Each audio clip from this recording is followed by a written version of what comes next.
Kami sekarang di Bukit Sosodikon Hill, ataupun Bukit Piramid. ya, kenapa dia panggil piramid? Tengok bentuk dia macam Ya. piramid. Di belakang kami ni ada bentuk macam piramid. Hmm.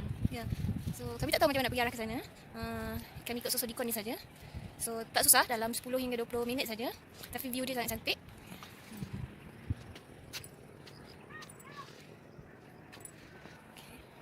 So untuk masuk ke sini kita hanya kena bayar RM3 seorang di bawah. Banyak maintenance, ada bunga, ada toilet pun ada walaupun rendah saja. Emilia nak cakap apa?